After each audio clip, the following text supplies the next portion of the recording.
gummy bear.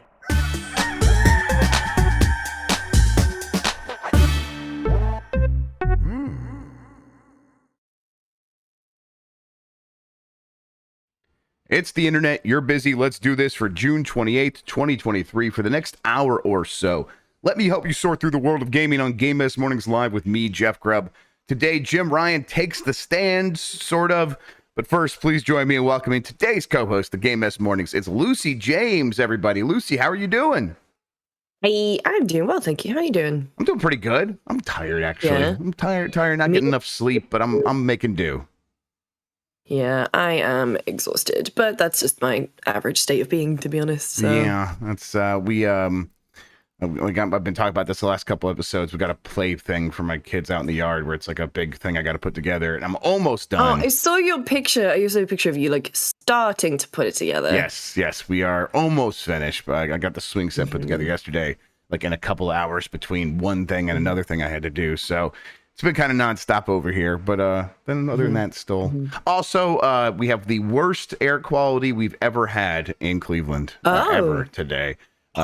Because of the wildfires in Canada still. God. Yep, just kind of repeatedly hitting us, but it's real bad today. So you know what? I think I got a bit of a headache. I might be working myself into a shoot there, but it's real bad out there. You could visibly see the smoke outside. It's actually pretty wild. Yes, it's rough, but we're making do. We're gonna be just fine. How are things going with you though? Like you busy as always?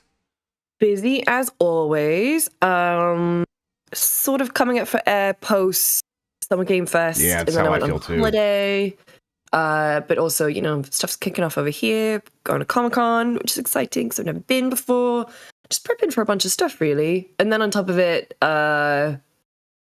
chronically fatigued. Yep, just got that chronic fatigue. Always tired. Yeah. But I'm going to Vancouver next week. I almost forgot about that. Ooh. I'm going to Vancouver. Ooh, that'll be fun. My dad and my stepmom randomly are doing a tour of Canada, and they were like, well, what if we just met you in Vancouver? Meet me in St. Louis? No, meet me in Caprica. And also the place where a bunch of CW stuff is filmed. That's right. God, that's right. That was Battlestar Galactica. A lot of filming in Vancouver. That's right. And yeah. Oh, yes. I've already looked it up. There's a website called like Battlestar Galactica locations or something, and I was like, okay, well, I'll see what I can fit in. I drag my dad and my stepmom for a show that they've never watched. Hell yeah, which I'm sure that are great. Yes, they'll enjoy it, of course. Maybe they'll have a great time. They'll come out of it probably wanting to watch it. We went to Albuquerque for the Hot Air Balloon Festival 2 years ago now, I think. And while I was there, I started rewatching Breaking Bad just because I'm like, man, all these places are recognizable and stuff. So I put it on. I'd be many pizzas on roofs? Yeah, we did go past the house. There was no pizza on the roof. They had to they actually have a fence erected up around the house so that people can't go in there and put pizza on the roof because apparently that was a real problem for them for a while. So yeah, I would imagine though. Yep. But no, so that's what's up with me. Yep, and tired Vancouver life. Tired Vancouver life, same exact situation over here, except for the Vancouver life part. All right, let's get into this mess. But before we do, let's explain what we do here. Most weekdays, I, Jeff Grubb, will help piece your gaming life back together. That includes breaking news and maybe even some of our own original reporting. For all these topics, I'll get the input of a bona fide expert who will make me look smart. If you are watching live on Twitch, welcome. You can always listen to the show later on podcast feeds by searching for Game Mess Mornings or find the RSS on giantbomb.com. You can also catch the show later with chapters and timestamps on YouTube. Hello, YouTube. Gimmick, you want Mario on? Is that what you're saying? Okay, can you let me just do my show a little bit? All right, let me see what we can do here. There you go. Grab the controller, kiddo. There you go. All right, have some fun. Oh, Gimmick. A gimmick wants Mario. That's how it goes. All right, we have a lot to get into, so let's start the morning mess with PlayStation's boss claims publishers unanimously dislike Xbox Game Pass. This comes from Tom the Machine Ivan at VGC. Jim Ryan was speaking during a video deposition aired on Tuesday during Microsoft's ongoing court case against the U.S. Federal Trade Commission, which is seeking to block the Xbox maker's proposed $69 billion acquisition of Activision Blizzard. During his deposition, Microsoft's lawyer asked Ryan about comments he made to PlayStation investors in a meeting that took place about a month after Microsoft had announced plans to acquire Call of Duty maker in January 2022. Recounting the discussion, Microsoft's lawyers said Ryan told investors that Game Pass had driven them to make large acquisitions. Ryan reportedly continued, I talked to all publishers and they unanimously do not like Game Pass because it's value destructive. Was that true at the time? The lawyer asked. I believe it to have been true, Ryan responded. You said you talked to all publishers, did you? I talk to publishers all the time, and this is a very commonly held view over many years by the publishers, Ryan responded. Xbox Game Pass launched in 2017, blah, blah, blah. We know the history here.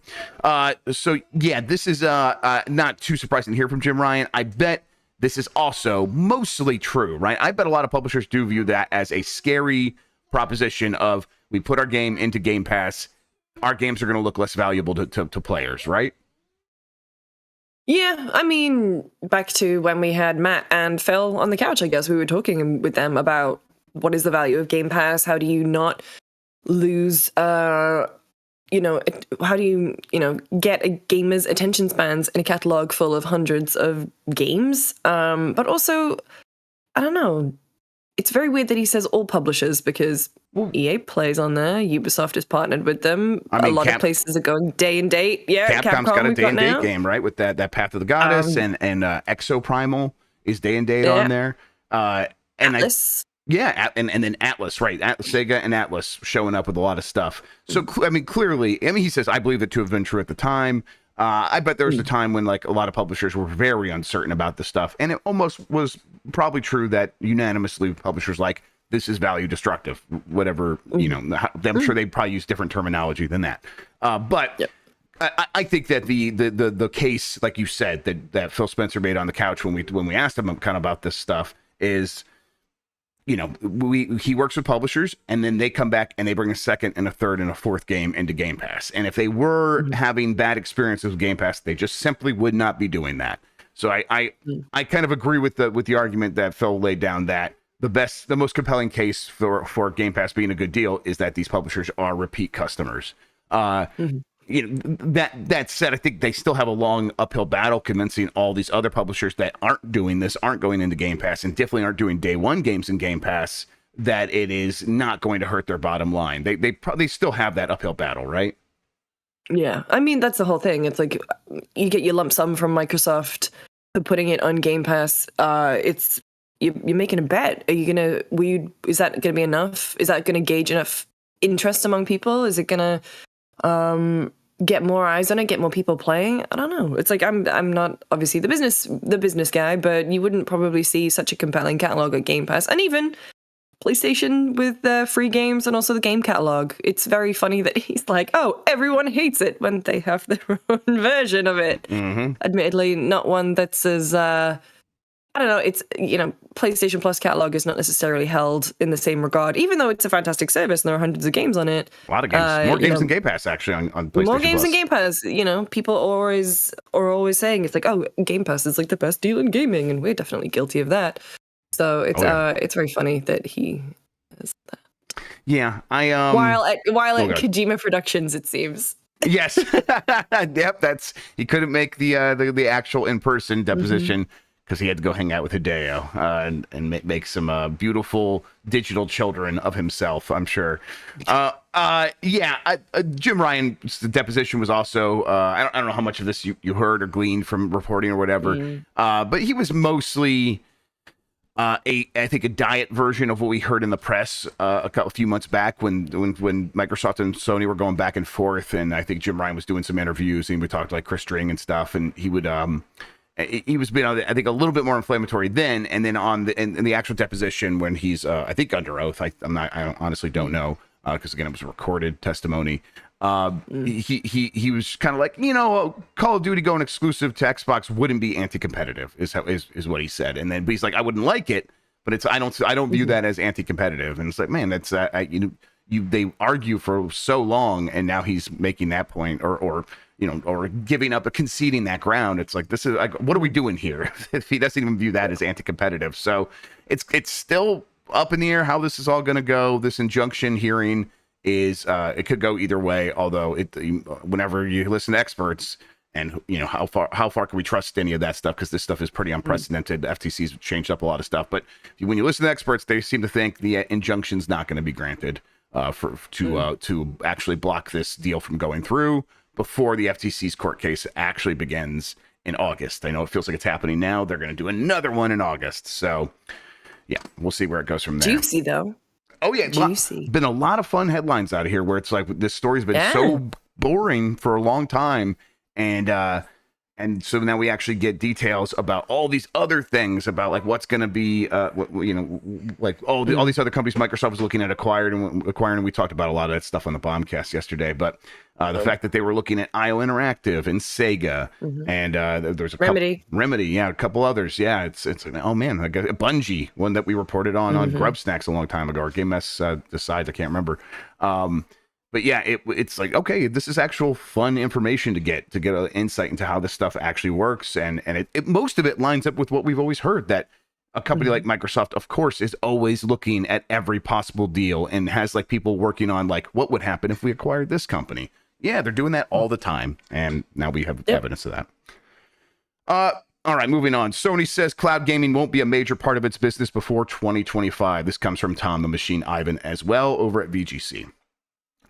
That's according to CEO Jim Ryan, who was speaking as part of Microsoft's ongoing court battle with the U.S. Federal Trade Commission, which is seeking to block Xbox maker's $69 billion acquisition of Activision Blizzard. In April, the UK's Competition and Markets Authority said it was preventing the deal over concerns it would alter the future of the fast-growing cloud gaming market, leading to reduced innovation and less choice for UK gamers over the years to come. Microsoft has since signed a handful of distribution agreements with cloud gaming providers designed to allay regulatory concerns over the proposed acquisition. During a pre-recorded video deposition that aired in court on Tuesday, PlayStation's Ryan was asked when cloud will become a commercial success or a significant part of its business. He said, "It obviously depends on how you define significant, but I will say that cloud technology will become a meaningful component of how gamers access games between 2025 and 2035, he said. Following some probing, Ryan said it was impossible to be more specific, but added, "We're making significant investments in cloud in anticipation of it becoming a very meaningful way in the way that gamers access game content." Sony, of course, has like had cloud gaming for a very long time. PlayStation now. Gaikai. Yeah, they bought Gaikai in like, what was that, 2012? I mean, it's almost been a decade, more than a decade, maybe, if that's when. I can't remember exactly when that happened, but PlayStation now launching soon after that, and now they're kind of still pushing it down, past the current date of like saying it's not really a significant part of our business today. It might be a significant way that gamers access games in 2025 and beyond. Even then, though, it's like is that a new market, a different set of gamers, or is that the same people accessing the same games from the same platform, just in a slightly different way? That's important to this case because the FTC's argument needs to be that this is a different market for cloud gaming to help make their point.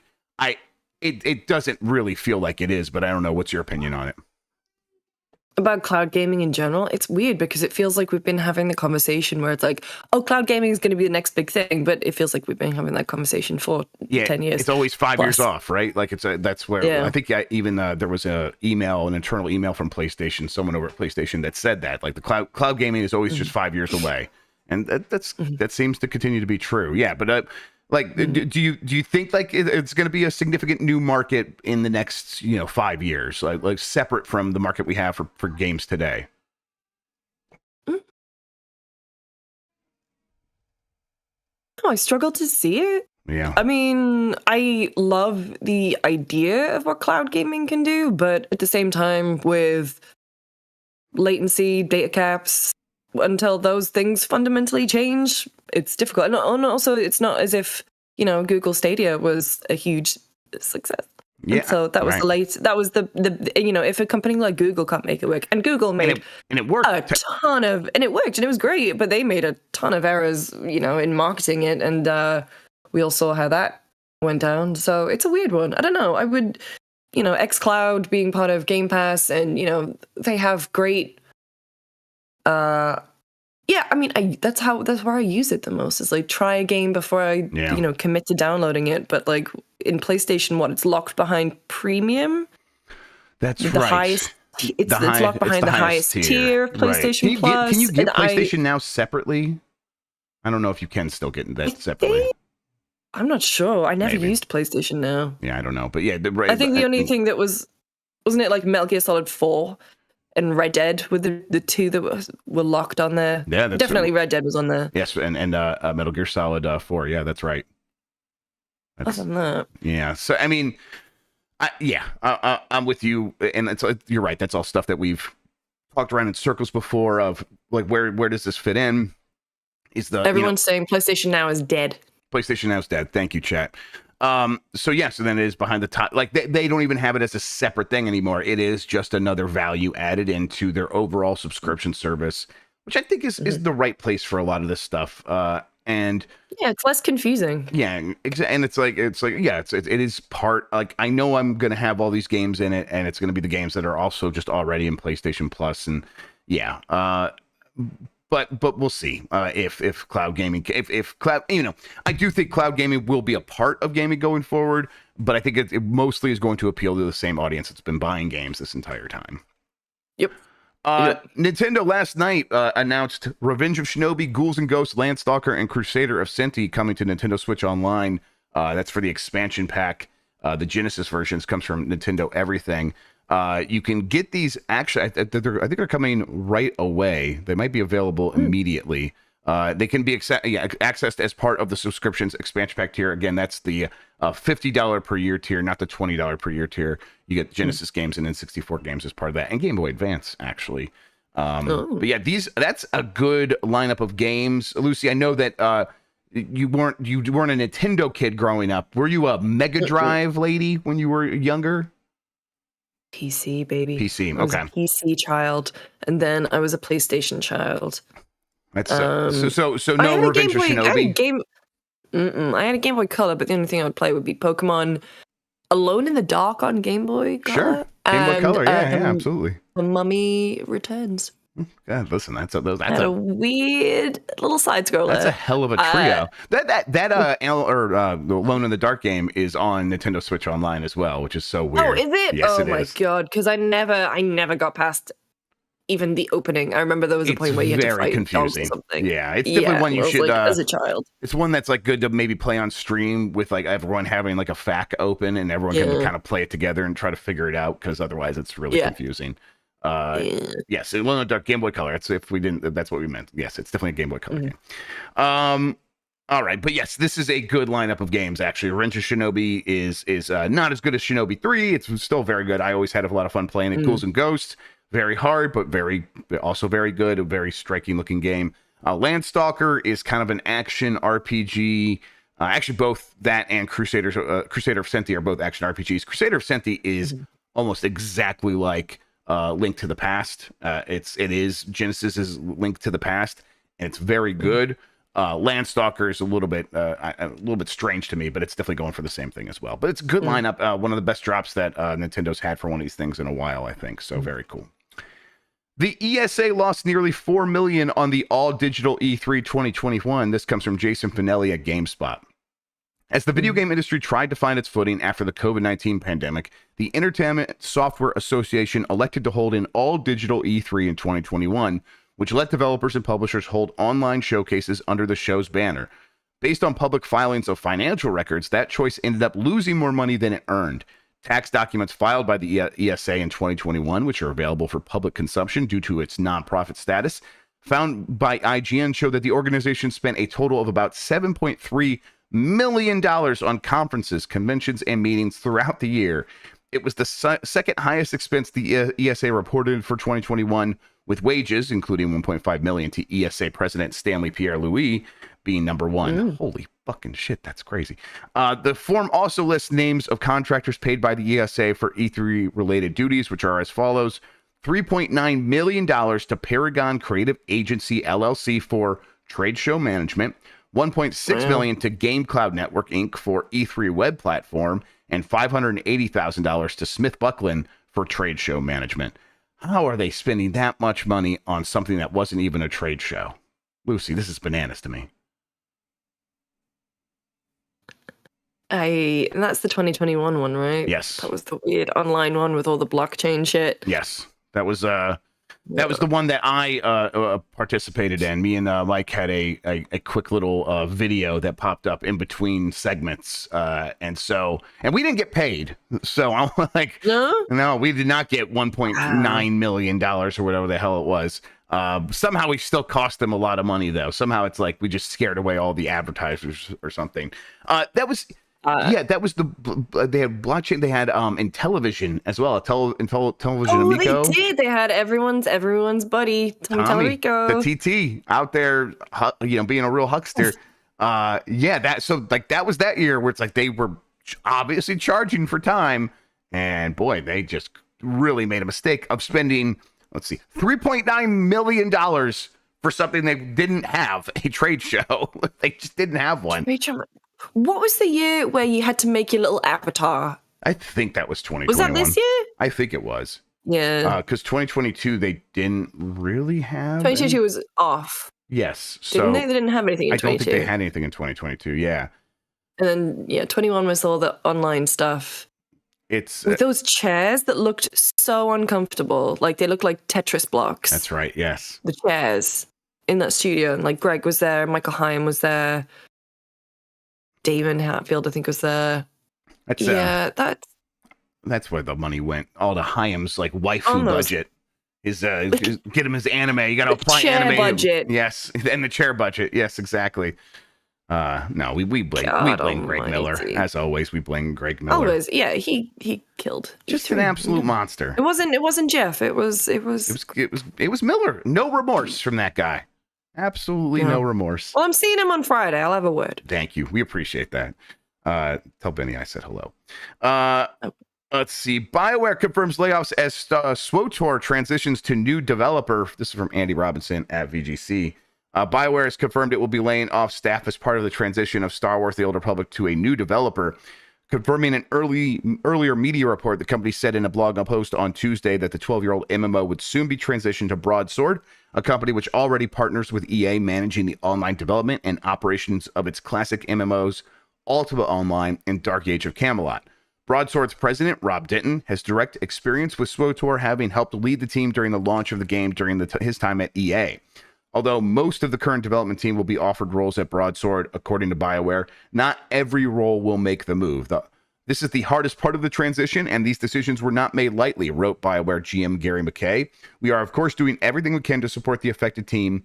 In addition, we're aware that the team members who are being asked to move to a new studio will also be adapting to change, and we will be working with Broadsword to make the transition as comfortable as possible.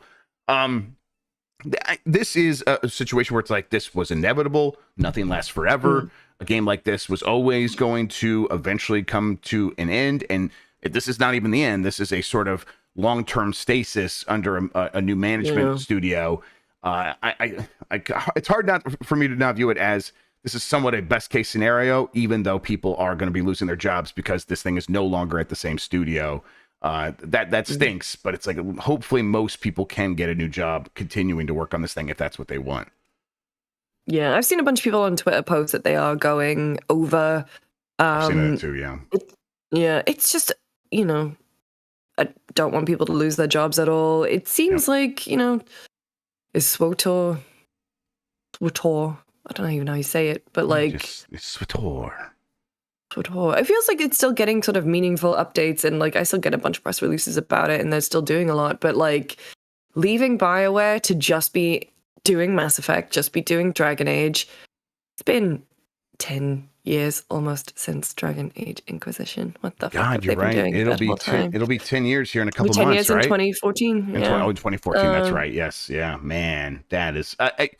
BioWare should be focusing on those games, right? I mean, a lot of other studios have shifted from their own IPs over to big Hollywood IPs that they're working on. That's happening at massive over at Ubisoft. Obviously, a lot of Warner Brothers teams have made that move. It's like, okay, well, if you do have a homegrown IP that you own that is still big and has like a huge clamoring from fans to bring back, you should be focusing on that, because that is money in the bank compared to having to go out and license something big. So BioWare, like going whole hog on Dragon Age 4 and a new Mass Effect, it's the best use of its time, right? It is. The thing is as well, it's first of all, it's really nice to see EA committing to single player games in such a big way, especially when you have a franchise. You know, obviously they have Star Wars in other outlets like Jedi and the other game that Respawn is working on, but it's like, it's nice to see them doubling down on single player because that's what everyone wants from Dragon Age and from Mass Effect. That's right. However, I am not fully confident in the EA that is currently making these games. I think the scope is still going to be ridiculous. And I don't think that's necessary. And I mean, going from playing so many huge open world games over the past few years and then playing something like Final Fantasy 16, which is not an open world game, but it feels reined in. Like it's still Very huge, reined in, but it feels manageable. And that was the real issue for me with, and don't get me wrong, I loved Inquisition, but it did not have the same impact as Dragon Age 1 did on me, as Origins did. And, you know, with Mass Effect Andromeda, bigger is not always better, my guys. And so that's where I kind of, I don't know. It's weird to make like a sort of a judgment based on having seen like Yes Queen Give Us Nothing, but it's very weird. And it's like, I wonder if it's like, oh, we're going all in on these games. They have to be the biggest games ever. And it's like, well, I'd rather they were just great games. Yeah, it's you kind of hope that they can find that balance. I think you're right. I mean, we definitely have lucked out if you are someone who cares about single player games from BioWare. The timing on everything really worked out because they were definitely considering making Dragon Age, the next Dragon Age, an online co-op multiplayer game. And yes, and it's like, that is insane, but that's where everything was moving at EA a few years ago.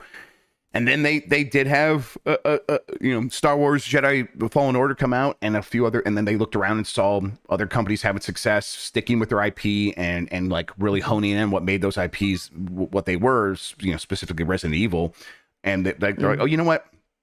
Maybe we should just like step back, let Dragon Age be Dragon Age.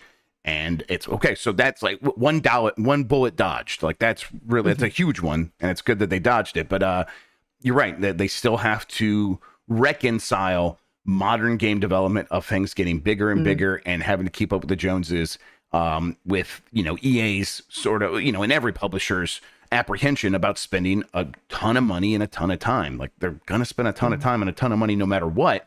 Are they going to have the budget to keep up with the scope creep that is just affecting every single game? It's like it would be better if they set a smaller scope from the beginning. I think I know that I'm in favor of that, especially after what you mentioned, Final Fantasy 16 playing that. Be like, I think they from the beginning, at least maybe it wasn't this way, but it feels this way from the beginning. It feels like they're like, we are going to focus on this and this and this, make that stuff very good. And we're going to leave out a lot of other things. And that's, it is going to get us dinged a little bit, but we're going to make the stuff that we do put in here very good. And that's why I've been enjoying it. I'm like, I hope that is a lesson that a lot of other developers can learn. We'll have to see. Yep. All right. Dragon Quest XII apparently facing development difficulties as they target adult audiences and deal with remote work. This comes from My Nintendo News. A new interview has appeared between Japanese publication Din Famous, a single gamer, and Dragon Quest creator Yuji Horii, and has been translated into English by Noisy Pixel. Mr. Horii pulls no punches when he says the upcoming Dragon Quest XII, The Flames of Fate, will take some time to be released, and points towards the fact that the long-awaited game is targeting an older audience than they have previously, presumably to boost the franchise's fortunes here in the West, where it lags behind the core Final Fantasy series of games. Let's stop right there. Don't do that. Why are you doing that? Like, people in the West are like actually coming around to Dragon Quest now, especially after 11. I think they are going to be like, man, I can't wait to get this next Dragon Quest. I'm so into it now. And if it's like significantly different, I guess we'll see. But here's what he said. Well, let me start by saying that this year marks the 37th anniversary of the Dragon Quest series, and to coincide with the 35th anniversary, an HD 2D remake of Dragon Quest III has been announced. And there are rumors that the latest title, Dragon Quest XII, The Flames of Fate, is about to be released. And I'm sorry, that was actually the question. Horii then says, I guess it will take a little while. This time we are making a game directed toward an adult audience, so we're having a lot of trouble. And then there's laughter there. There was also the coronavirus pandemic. Then they were asked, are the game programmers and designers basically working remotely? Hori responds, yes, some employees have not come to the office for about a year, and some don't even use the company's computers, preferring to work from home. Do you encounter any communication problems with this method? Hori said, basically, we use Zoom to communicate with each other. I have a hard time remembering people's faces and names, so Zoom is just right for me with names underneath. And they laugh about that as well. How do you feel about this trend of Japanese developers wanting to change up the tones of their games to appeal to the West? This is something that Sony has done successfully. Final Fantasy 16 is clearly doing that as well. Do you think that this is something that works and that could work for Dragon Quest? I'm not hugely familiar with Dragon Quest, so I guess, just because, it's a franchise that's always sort of just passed me by. I never really tried one. I know that never it definitely been as has big in the West as it was in Japan. It's always been huge in Japan. I know it definitely has its fans. I think Jake Decker was a big fan of 11. Yeah, a lot of people love 11, yeah. A lot of people love 11. And so, if they're going to... I just hope they don't change the core fundamental of it too much. I'm intrigued by it. I don't know if they would change it too drastically, though. I think people are maybe not freaking out, but, assuming that they'll change it massively. I don't think they ever would. I think they would just make things a little bit more palatable, maybe in terms of localization or even some systems. I don't know. But, it's a huge franchise, and Square Enix is kind of, I don't know, after a good few years of at least in the failing to cater to the West / outright selling off everything in the West, it would be interesting to see what their game plan is going forward.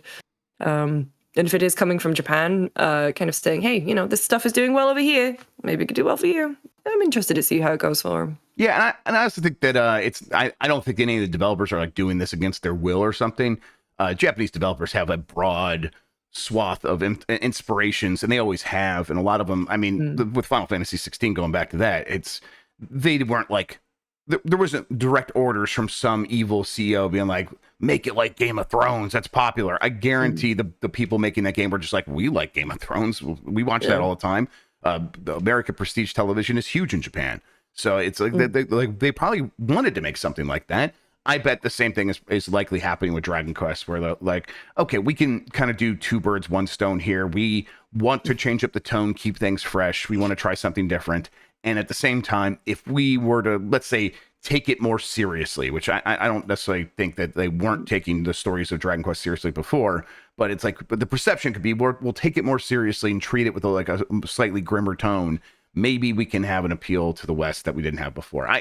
I still, I played a little bit of Dragon Quest XI. I'm not a huge RPG guy, JRPG guy specifically. And I really liked what I played at Dragon Quest XI. And the light and airy tone was a big part of the appeal for me. But that I don't think that means they shouldn't shift things up for other people.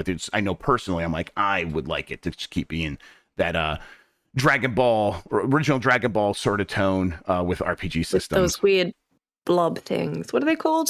Slimes. The slimes? The slimes. Slimes are great. The slimes are very good. Yeah. What do you think the future is of like Japanese console and PC game development? Because it felt like for a while there that we were everything was going towards mobile in that country. So a lot of developers were like, we should be making mobile games. And it definitely feels like they found their foot in of like, we can find a global audience with our console games. Do you think that it's like reached an equilibrium, or do you think like it's just Japanese game development's just going to keep getting bigger? I think it's going to keep getting bigger. Look at the sales figures for Elden Ring and for Tears of the Kingdom. Yeah, it's going to keep getting bigger. Be interesting to see what happens with like the next Switch, and see if that encourages more folks over there. Because the Switch has such a stranglehold on the market. But like, I think it's only just going to get bigger. And I think mobile gaming is in a weird sort of spot right now. It feels like, Apple Arcade's offerings actually getting better and better. And so there's absolutely still that market, but there is still, the absolute bloatware and shovelware that gets put onto the app stores. So I don't know. I'm intrigued. Yeah. I want to see. I think I'm encouraged is where I'm at, where it's so many of those developers grew up, I'm sure, playing games on Famicom and things like that, and probably do want to keep making those kinds of games. And despite like, small hiccups here and there, it seems like if you want to make those kinds of games in Japan, you can. You're just going to have to shift things to just have that global appeal a little bit, and then companies like, Capcom and Konami and Sony are all going to be there and be like, yes, we could use your talents, because those are exactly the kinds of games we want. We think Japanese born games have a massive worldwide appeal, and that's been the case. That's been the story of recent Capcom for sure. All right, moving on. Bandai Namco will host Summer Showcase at Anime Expo 2023. This comes from Stephen Mills at Destructoid. Real quick, Chris Moyes got laid off from Destructoid. Shout out to Chris Moyes. If anyone wants to send him support and if anyone wants to hire him, make that happen, that'd be great. I'm going to try to get him on this show, but just shout out to the boy Chris Moyes. Bandai Namco has announced the return of their Summer Showcase. Specifically, the event will take place July 1st from 4:30 to 6 p.m. Pacific time at the Anime Expo 2023 in Los Angeles. Here's how they describe it. The Bandai Namco Summer Showcase panel returns this year, once again bringing together top anime game makers from Japan to deliver a barrage of news and reveals. The panel will feature exciting developments for hotly anticipated games based on Naruto, Sandland, Sword Art Online, Batten Kaitos, and more. Fans at the Anime Expo can attend the event in the Peter Hall at the Los Angeles Convention Center. The panel will also be live streamed via the Anime Expo's official Twitch channel. So, Summer Game Mess not ending yet. For this one, Lucy, I'm mostly just wondering, with E3 still being weird, Summer Game Fest being pretty big and like, but not so big that like every company participated, and then with Comic-Con also happening but being strange as well. Do you think that these companies that like were, hey, maybe we weren't going to do something at E3, and now we're like looking for other places to go, they might pop up at something like this instead? 100% cut through the noise. I think their Summer Showcase at Anime Expo makes all the sense in the world, because that is your audience, and stuff like Elden Ring you keep for Keighley, which they have done.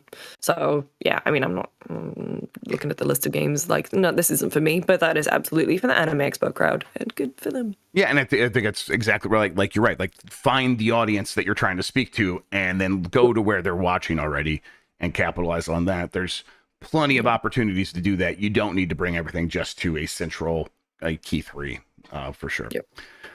Among Us animated series is in the works. This is from Nintendo Everything. Among Us, which is currently available on Switch, has seen a great deal of popularity in the video game space over the past 2 years, and that's now extending to another piece of entertainment with an animated series. Conversations are underway as to which network/streaming platform will be attached. CBSI Animation Productions will be in charge of the show. Titmouse, which is the production company responsible for Big Mouth and Star Trek The Lower Decks, will handle the animation. Owen Daniels will act as creator and executive producer on the Among Us animated series, along with Forrest Willard, Marcus Bromander, and Carl Nissire of Inner Sloth, plus Chris Pernorsky, Shannon Pernorsky, Antonio Canobio, oh man, these names, Canobio, and Ben Kalina of Titmouse. The official logline reads, members of your crew have been replaced by an alien shapeshifter intent on causing confusion, sabotaging the ship, and killing everyone. Root out the imposter or fall victim to its murderous designs. This was inevitable, right, Lucy? Oh, 100%. I mean, also, not to be facetious, but it's also been the 41st, I think, anniversary of The Thing. So, that's probably, I mean, it can either go one of two ways. It can either be an excellent adaptation, or it's going to be one that leans into the cringe, like the memes, the jokes, the sus, which I'm just kind of, I don't know. I had a good time with Among Us. I'm amazed it is still as popular as it is. Very fun, but genuinely, I thought once the world opened back up again, I thought it would drop off in popularity. That's not the case, and I'm glad that it's not the case. Yeah. But it also feels like if this had been announced in 2020 at the height, there would be a little more hype around it from me. Now I'm just like, I'm just gonna watch The Thing. It is this sort of setup can totally work as a movie or a show or whatever. I'm interested to see how it works as an animated sort of children's episodic cartoon, but I'm sure that can work as well. They could just do a funny bit. Like, every episode's going to have an imposter, but what's the fun twist you could put on it this episode? I think that could be fun. This is something that we've seen, like it's not even the first video game sort of werewolf or Secret Hitler sort of thing that we've seen adapted before. Werewolves Within, the Ubisoft VR game. The movie? Yeah. Yes, based on the Ubisoft VR game.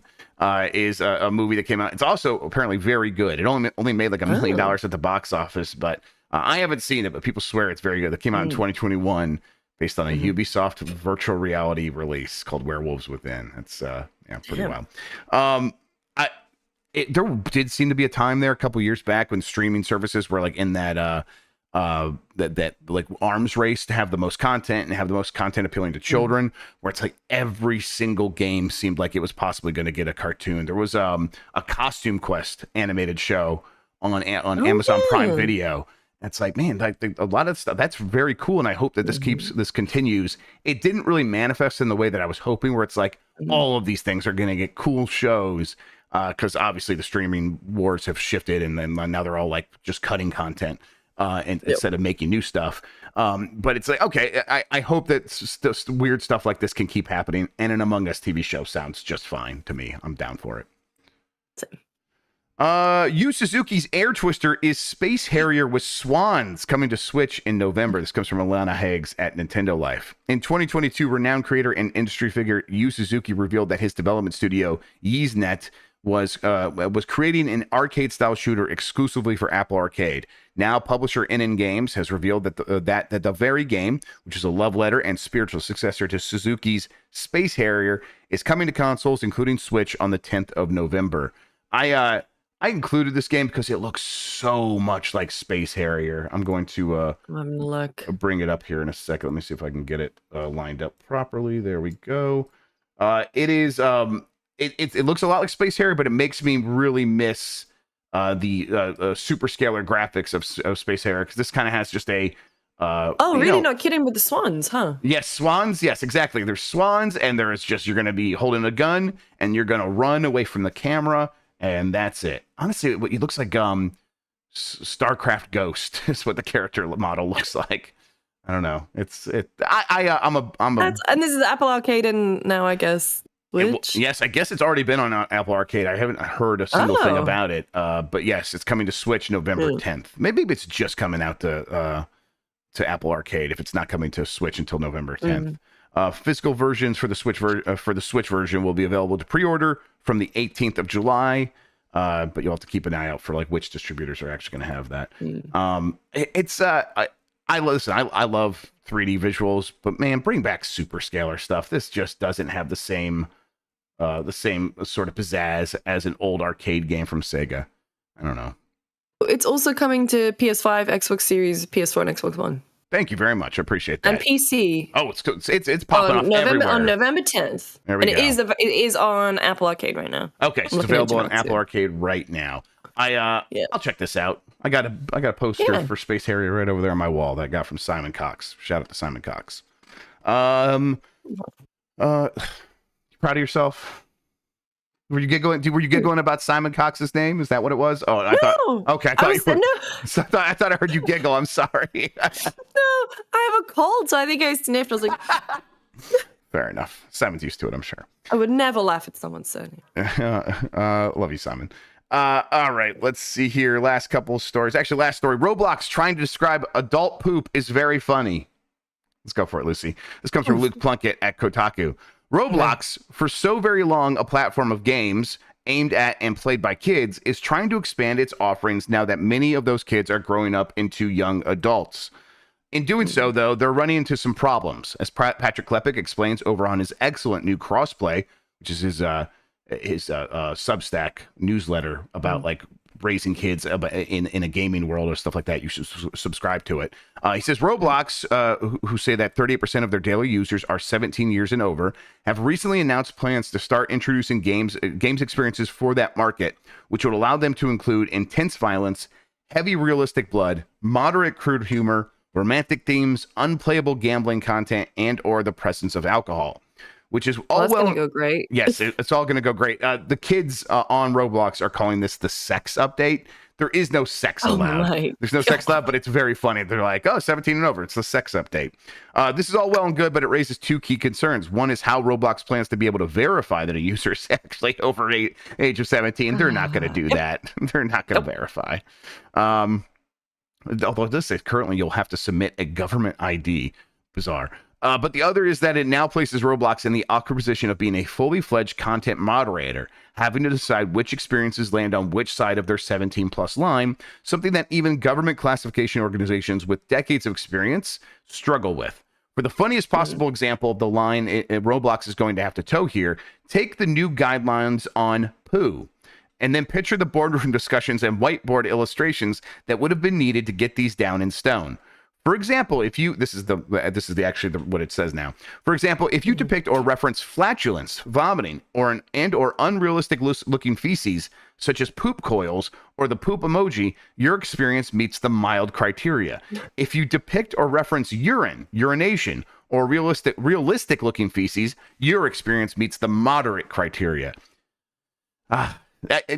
This is what's magical about games, Lucy, is how much someone has to think about poop. And this is someone's whole job. This is someone's entire job, and frankly, it should have been mine. This is my area of expertise. I should be. Yes. You're in trouble. Oh, there it is. God, there it is. This is going to go very well for Roblox. I'm sure they're going to be no problems here, no issues, and everyone's going to be treated with respect. Yes, totally fine. Exactly. All right, let's get to the poll question. I got it over here somewhere, hidden over right there. All right. I asked on Monday, who is going to win the October 2D platformer showdown, Sonic or Mario? Mario got 73.7% and Sonic got 26.3%. Now, he was getting like 15%, Sonic. And then I said, if he gets 20% of the votes, I will promise to play Sonic Superstars before I'm allowed to play Super Mario Brothers Wonder, which comes out like a couple days later. That immediately led to a shift in votes, and now Sonic has 26.3%. I was going to say maybe hoisted by your own petard there. Hoisted upon my own petard, Lucy. I don't like it at all. I mean, you got no one else to blame but you. I put the rakes in my yard and then I step on them immediately. I get it. I know what's happening here. I don't like it. I'm a bad person to myself, but this is what I've done. You are ashamed of your words and deeds. I am definitely ashamed of my words and deeds, and I don't know what I was thinking. Like, listen, this is 13,000 votes. My assumption was when I said this, there was still several thousand votes. I'm like, that's so many. Like, getting to shift from this to that, like that, a 5% change is a ton. Like, that's not going to happen. I was very wrong. I'm very bad at this. Incorrect. This is why I don't try to do statistics and stuff. That's just bad at it. All right, I'm gonna put up a new poll question though. In the meantime, Lucy, do you want to tell people where they can find you on the internet, what you got going on, things like that? Ooh, I'm online. Chronically so. I'm GameSpot, Giant Bomb, Friends Per Second. You can find me on Twitter at LucyJamesGames. What am I doing this week? I'm working on new audio logs, which is coming out in a few weeks. Which is a series where basically developers talk about the features of their game and they get to sort of go into it in a lot of detail, and it's very fun. I'm cutting one down at the moment that we shot at GDC back in March, and there's 2 hours worth of recording, and I have to cut it down to a 15-minute thing, and it's killing me inside because it's so good. But that's what I'm working on right now. How's Jeff's going? You Cowboy Bebop? That's very fun. Yeah, Jeff's. So next week, we'll be back with more Jeff's Bizarre Adventure. We are doing the Cowboy Bebop Gaiden. I'm having we had our first sub v dub chat. Oh, really? How'd that go? Well, so Jeff didn't know the baggage that is attached to sub v dub. He wouldn't. He's an innocent. Yeah. He's an innocent boy. And so I've never seen Bebop with the dub. I've only ever seen it subbed. And so it's very weird for me to go into the dub. And I'm I hear it's very good. But for me, it's harder to watch in a weird way. So yeah, we had that conversation. I will give it another go. But I like it in Japanese. But he's having a great time. He loves it, so it's good. You'll make a weeb of him yet. That's fantastic. Cowboy Bebop is definitely the 100% the gateway drug for that. Just one of the best things ever made. Just one of the best things ever made. Period. Jan, I'm gonna send you this question. It's gonna be: Are you happy with Nintendo Switch Online expansion pack for $50 per year? And then we'll have a couple options there being like, yes, no, and I don't have it. Because I'm feeling pretty good about it now after Game Boy Advance and the N64 lineup is pretty good. The Genesis lineup is very good. I'm very happy with that. So those three platforms, I think, have kind of reached a good point, a good place. And $50 a year is actually not that much in reality. So I've been pretty happy with it. Do you subscribe to Nintendo Switch Online's expansion pack, Lucy? No. Yeah. I think my Nintendo Switch Online thing has lapsed actually because I was on Tam's family plan. Oh, okay, man. Those family plans are such a thing where it's like, man, we'll all save so much money, and then it's like this headache to manage, and then it always entropy comes for it eventually, and you're just like, oh, whatever. I don't even want to worry about that. Like, I have to text someone and say, hey, can we fix this? And no way, I'm never gonna do that. So, yeah. All right, let's wrap things up here. Lucy, thank you so much for spending today talking with me about video games. I really appreciate it. Of course, it's good to be back. Yeah, it's really, really good to have you back on the show. Things are back to normal. On Giant Bomb today, we'll be playing some AEW. I haven't really played much of it, so we're going to go in there kind of sight unseen, see how we feel about it, kind of make it a quick look, quick start sort of thing, see what that game has to offer. And then we're going to be kind of catching up. We got July 4th coming up, so we're going to be doing some stuff to get ready for that later this week. But look out for UPF. We'll be doing a regular sort of UPF on Friday as well, so be sure to join us for all that. Awesome. Thank you for watching, everybody. You're the best audience in gaming. We'll be back with you with another episode tomorrow. Until then, have a good one. Take care of yourself, and goodbye.